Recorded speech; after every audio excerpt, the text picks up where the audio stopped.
Hello and welcome to Medical Dialogues. I am Dr. Nandita Mohan. Let's look at today's top medical news. New study reveals link between obesity and increased risk of heart failure. A recent study led by Johns Hopkins Medicine researchers and also published in the journal Nature Cardiovascular Research revealed that the impact of obesity on muscle structure in patients having a form of heart failure called the heart failure with a preserved ejection fraction. Over half of patients with heart failure have a preserved ejection fraction, which is a syndrome with substantial morbidity or even mortality and few effective therapies. Its dominant comorbidity is now obesity, which worsens the disease and also its prognosis. Myocardial data from patients with morbid obesity and heart failure with a preserved ejection fraction showed depressed myocyte calcium stimulated tension and disrupted gene expression of mitochondrial and lipid metabolic pathway abnormalities shared by humans' heart failures with a reduced ejection fraction, but less so in heart failure with a preserved ejection fraction without severe obesity.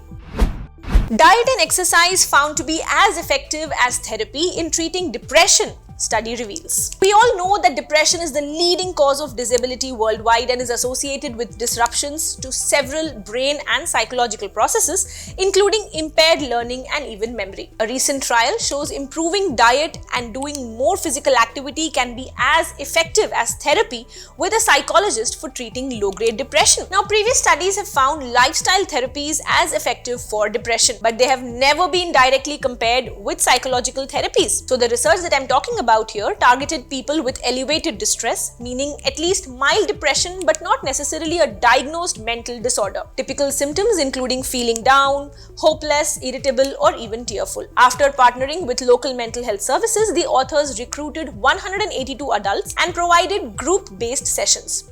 All participants took part in up to 6 sessions over 8 weeks, facilitated by health professionals. Half were randomly assigned to participate in a program co-facilitated by an accredited practicing dietitian and an exercise physiologist. Are you also aspiring to excel in medical journalism and delve into the intricacies of health and medical reporting? Explore our comprehensive course on medical and health journalism available at the Medical Dialogues Academy. Learn from industry experts who possesses in-depth knowledge and experience in this field. For further details, scan the QR code provided or access the link in the description box below.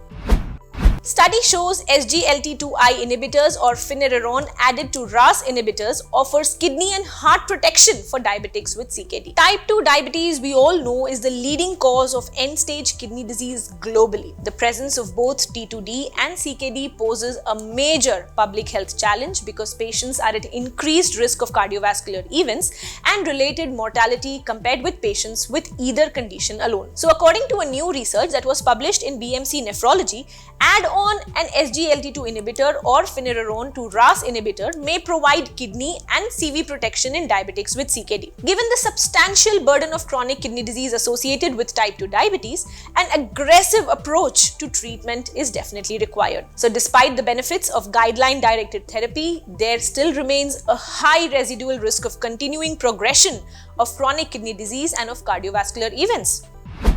Study finds venous thromboembolism prophylaxis effective in pediatric trauma patients. The indications, safety and efficacy of chemical venous thromboembolism prophylaxis in pediatric trauma patients still remains unclear. A set of high-risk criteria to guide chemical venous thromboembolism prophylaxis use was recently recommended. However, these criteria have not been evaluated prospectively. Therefore, the present study was conducted to examine the high-risk criteria and CVTE use in a prospective multi-institutional study of pediatric trauma patients. This cohort study was completed in 8 freestanding pediatric hospitals where the participants were pediatric trauma patients younger than 18 years who met defined high-risk criteria on admission. The results showed that among 460 high-risk pediatric trauma patients, the median age was around 14.5 years, out of which 68% were males and 32% were females. That's all for today. Stay tuned to Medical Dialogues for latest updates. Never miss a medical update from Medical Dialogues. Like, subscribe, and press the bell icon.